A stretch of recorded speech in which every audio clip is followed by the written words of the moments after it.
What the barnacles is FNaF Carnival? That kind of rhymed. For those unaware, for a little bit now we've been getting bits and pieces of information that a Carnival-themed game may be on its way.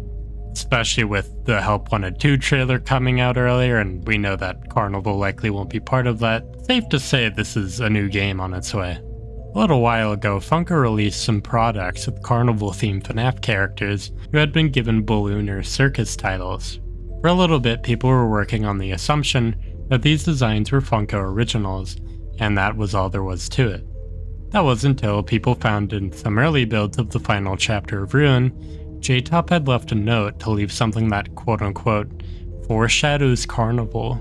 Given it seems this foreshadowing likely ended up being the elephant costume in the Mimic's lair, and that costume looks particularly old, people have suggested the idea that maybe this Carnival game could far precede anything we know, perhaps going as far back as the 70s, showing us the origins of the Mimic or something around those lines.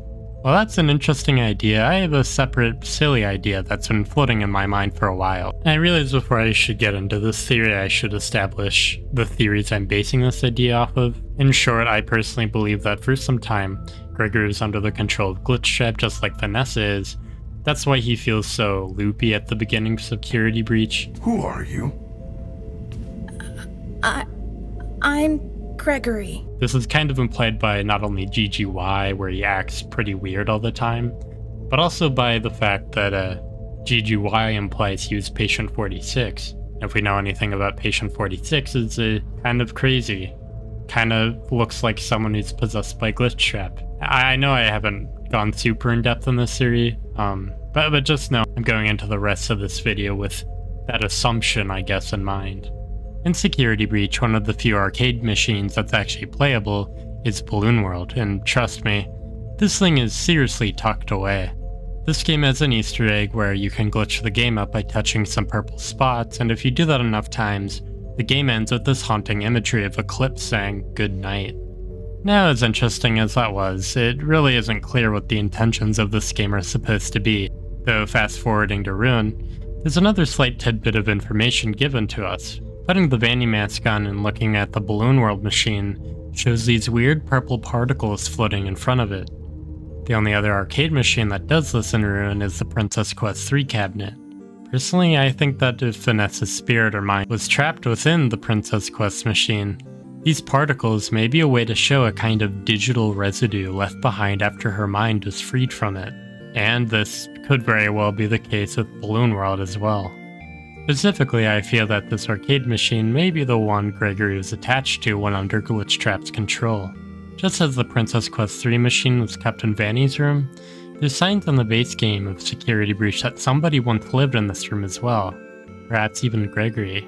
That being said, I feel what Carnival could very well be is Gregory's account of being trapped in the arcade machine, and these Carnival-themed characters like the Elephant, Balloon Freddy, or Circus Foxy could be characters that lived in the world of this game.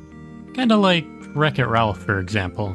I really don't have much more to this theory than that, but yeah, I guess this could be Yul's way of showing us Gregory's backstory since, you know, at the beginning of Security Breach, we don't really know where he came from. Another idea I want to throw out there is the fact that the question would remain of, if we free Vanessa from Princess Quest by beating the game, who freed Gregory from Balloon World by beating the game?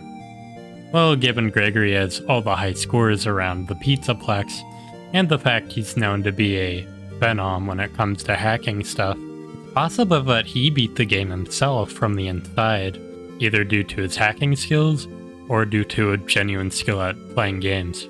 I also want to amend the fact that I've actually been sitting on this idea for a while, but I watched The Amazing Digital Circus recently and it inspired me to actually talk about it because kind of the same concept. Anyways, this video is likely much shorter than anything I've done before. Truth is, I have been trying to squeeze this into a short or as an add-on to one of my other videos for a while, but it doesn't quite work out. It's a little too long for shorts and it ends up adding something totally unrelated to a separate video. Anyways, I'm also on break this week, so I wanted to do something a little smaller, and this felt the perfect time to talk about this.